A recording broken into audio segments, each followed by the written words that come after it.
और चलिए बुलेटिन में आगे बढ़ते रुख करते हैं एक बड़ी जानकारी का। दरअसल देश के कई जगहों पर आज उपचुनाव हो रहे हैं, उसमें से उत्तर प्रदेश की एक विधानसभा क्षेत्र में भी उपचुनाव हो रहा है।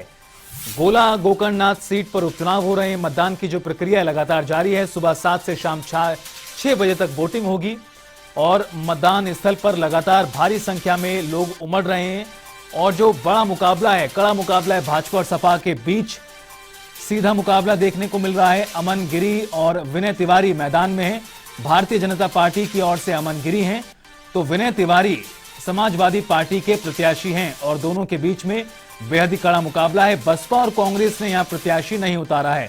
6 नवंबर को वोटों की गिनती की जाएगी, यानी 6 नवंबर को फैसला हो जाएगा कि आखिरकार क्या जनता के मन में था। 33.58% मतदान तकरीबन 1 बजे तक हो चुका है। क्यों नहीं आए? सारे लोग यहाँ पे थे। हमारे प्रदेश अध्यक्ष श्री नरेश उत्तम जी यहाँ पे थे। उन्होंने 20 दिन 3 हफ्ते यहाँ पे लगभग हमने उनको दौरा कराया और लखनऊ से सारे लोग थे। आप लोग ये जानना चाह रहे हैं बड़ा चेहरा। देखिए, सबसे पहले तो मैं आपको बता दूं, जितने लोग हैं, समाजवादी एक परिवार है और हमों में इतनी ताकत होती है कि हम सब एक दूसरे को बड़ा चेहरा मानते हैं और आगे चल के पुश करते हैं। ऑन दी अदर हैंड जो बीजेपी है, एक उपचुनाव के लिए 40-30 मंत्री यहाँ पे उन्होंने उतार दिए। मुख्यमंत्री जी 2-2 बार आ रहे हैं। तो क्या बाकी प्रदेश के एजेंडे खत्म हो गए? उनकी तो सरकार है, वर्चस्व में है वो। पूरा एजेंडा, पूरा मंत्रालय खाली रख के जब उनके मंत्री यहाँ घूम रहे हैं तो ये साफ दर्शाता है कि वो डरे हुए हैं, दे आर स्कैर्ड। हमारे वोटर्स हैं गोला विधानसभा के, उन सबसे विनम्र आग्रह है कि अपने मतदान का प्रयोग और अवश्य करें। लोकतंत्र के महापर्व में प्रतिभाग करें और उन लोग को सख्त चेतावनी है जो जरा भी बदमाशी करने का सोच रहे हैं। बहुत कठोर कार्रवाई की जाएगी अगर किसी ने बदमाशी करने का प्रयास किया। कुल 3 जोन हैं और 29 सेक्टर हैं। इसके अलावा 9 एडिशनल जोनल मजिस्ट्रेट लगाए गए हैं और 2 सुपर जोनल मजिस्ट्रेट और 2 एएसपी लगाए गए हैं।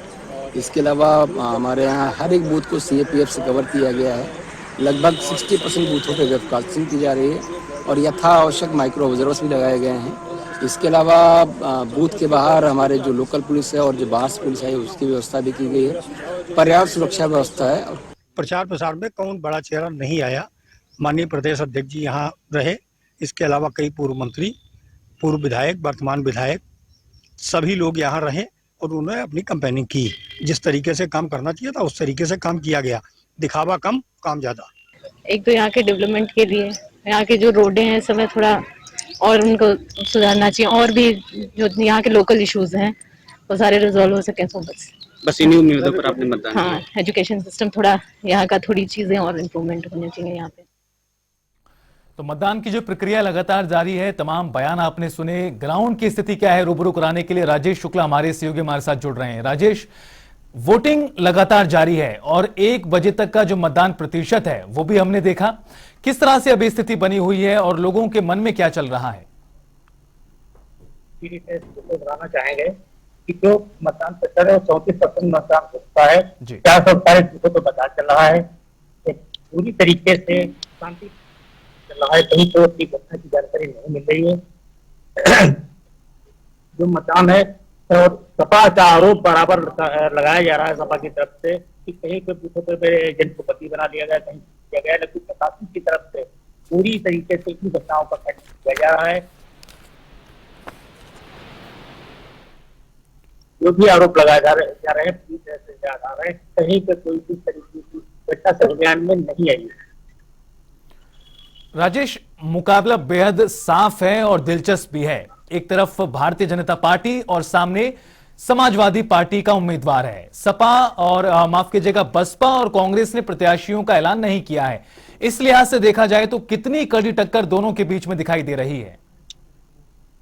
बिल्कुल बता रहे चाहेंगे, कांग्रेस और जो बसपा ने अपने प्रत्याशी नहीं उतारे हैं, इसलिए मुकाबला बहुत ही रोमांचकपूर्ण है।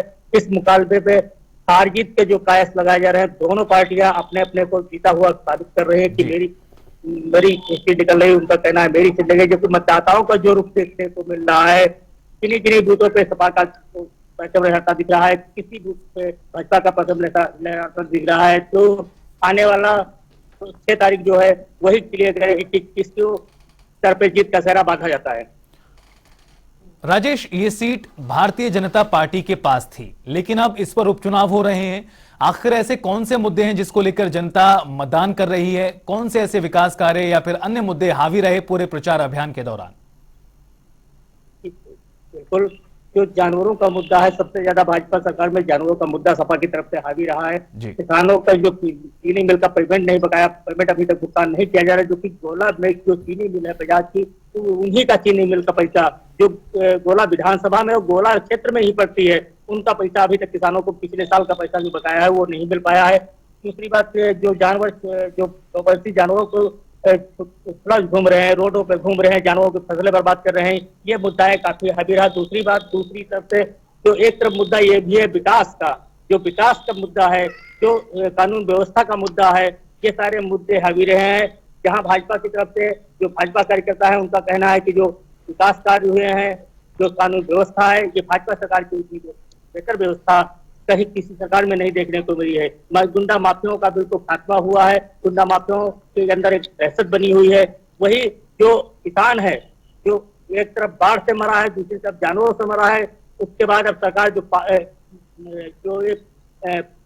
पराली जलाने के लिए जो मुकदमे लिख रहे हैं, किसान उनसे भी परेशान है। जाहिर तौर पर राजेश, कई मुद्दे रहे हैं पूरे प्रचार अभियान के दौरान। बहरहाल जिक्र अगर आज का करें तो 7 बजे वोटिंग शुरू हुई थी, 6 बजे तक मतदान होगा। सुबह से लेकर अभी तक किस तरह का वोटिंग फीसदी रहा जो आपने बताया, और सुरक्षा के नजरिए से क्या कुछ बंदोबस्त किए गए हैं, प्रशासन के क्या कुछ इंतजाम है?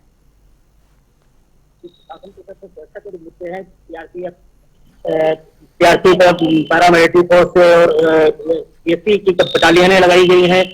जो संवेदनशील बूथ है वहाँ पे सीआरपीएफ और पैरामिलिट्री के फोर्सेस के जवान लगाए गए हैं, जिससे कोई घटना ना हो पाए।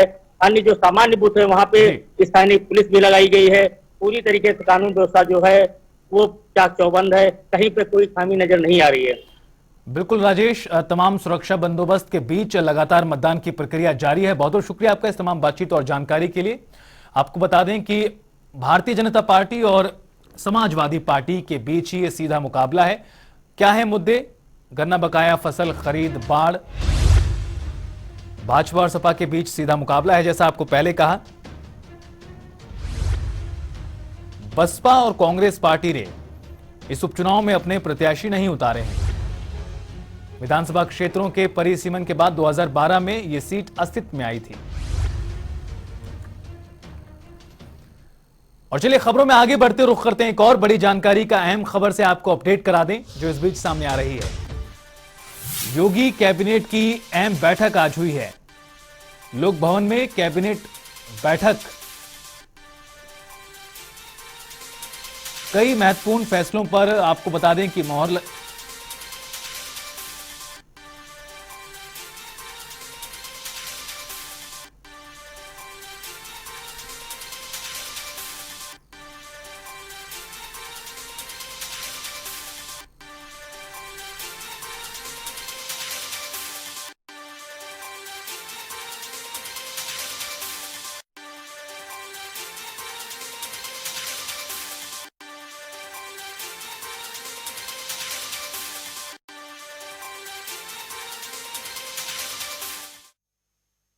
किसी ने धार्मिक भावनाएं भड़काने का काम किया है।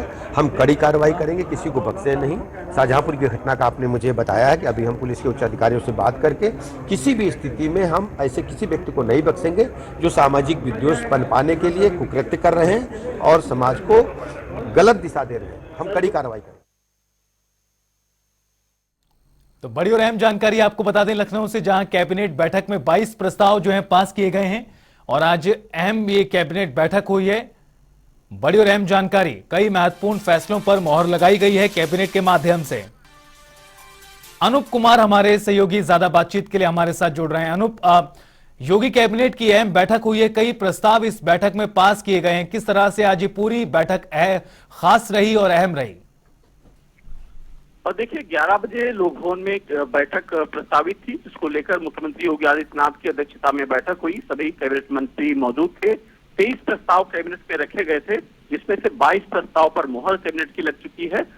एक जो प्रस्ताव है उस पर कैबिनेट की सहमति नहीं बन पाई थी, जिसमें सबसे बड़ा जो प्रस्ताव वो बताएं कि कानून व्यवस्था को लेकर अभी तक लखनऊ और कानपुर और वाराणसी में जो कमिश्नर प्रणाली लागू है उसको थोड़ा संशोधित किया गया है। जो ग्रामीण क्षेत्र में जो थाने होते थे, जैसे लखनऊ में 5 थाने हैं ग्रामीण क्षेत्र में, वाराणसी की बात करें वहां पर 12 थाने ग्रामीण क्षेत्र में जो आते थे कमिश्नर प्रणाली से ये अलग होते थे। इसमें संशोधन करके जो तीनों जो शहर महानगर हैं, चाहे कानपुर की बात करें, लखनऊ या फिर वाराणसी की बात करें, इन जो ग्रामीण क्षेत्र के थाने वो कमिश्नर प्रणाली में ही लागू होंगे। वो जो कमिश्नर ही उनका अब पूरा उन्हीं के अंडर में पूरे जो ग्रामीण क्षेत्र के थाने आएंगे, यानी पूरे जिले के जिले जो थाने होते थे अब सब कमिश्नर प्रणाली में ही लागू होंगे। हालांकि नोएडा की बात करें, नोएडा में पूरे जिले के थाने पहले से ही कमिश्नर प्रणाली में लागू थे। एक बड़ा प्रस्ताव है जिसमें एक अभी तक ये होता था कि जो ग्रामीण क्षेत्र के थाने होते थे वहां पर सीमा को लेकर के कहीं न कहीं असमंजस की स्थिति होती थी और वहां पर कार्रवाई में भी की दिक्कतें आती थी। इसको लेकर एक बड़ा प्रस्ताव ये पास हुआ है। दूसरी तरफ अगर बात करें शिक्षा विभाग में अभी तक जो बेसिक शिक्षा का जो निदेशक होता था वो अलग बैठता था, माध्यमिक का अलग, दोनों विभाग अलग अलग तरीके से देखे जाते थे, जूनियर हाई स्कूल या फिर जो प्राइमरी स्कूल होते थे। इसमें एक अमेंडमेंट किया गया है कि नई शिक्षा के नीति की जो शिक्षा को एक से लगा के इंटर तक एक ही करने की कोशिश की गई है। महानिदेशक की इसमें तैनाती होगी जो दोनों भी चाहे बेसिक की बात करें या फिर माध्यमिक की बात करें, दोनों सही डिपार्टमेंट को एक कर दिया गया है महानिदेशक बिठा के। इसमें ट्रांसफर पोस्टिंग में दिक्कत नहीं होगी और एक नई शिक्षा नीति जो हमारी है उसको भी कहीं न कहीं उसको तहत भी किया गया है, क्योंकि नई शिक्षा नीति में ये एक से इंटर तक एक ही उसमें स्लैब में रखा गया था। तो ये एक बड़ा प्रस्ताव कहा जा सकता है। दूसरी तरफ जो सिंचाई किनारे जो जमीन है वो तो सिंचित होती है, लेकिन बाकी की जो दूर दराज की जमीन है वो कहीं न कहीं वहां पानी नहीं पहुंच पाता है। तो रजवाहे को लेकर के भी एक प्रस्ताव पास हुआ है कि उन नहरों से रजवाहा निकाला जाएगा, जो जमीन जहां तक पानी नहीं पहुंच पाता है, सिंचित नहीं हो पाती, वहां तक पानी पहुंचाया जाएगा। तीसरी को बात करें तो औद्योगिक विकास को लेकर एक प्रस्ताव पर मोहर लग चुकी है। औद्योगिक जो प्रोत्साहन नीति है उस पर कहीं अमेंडमेंट किया गया है। जो 500 करोड़ से ज्यादा बाहर की जो कंपनियां निवेश करेंगी उसको जमीन किस तरीके से उपलब्ध करानी है, किस तरीके से उनको फायदा देना है, ये सब तमाम चीजें कुल मिलाकर कहा जाए तो आज की ये पूरी बैठक बेहद खास रही। कई अहम फैसले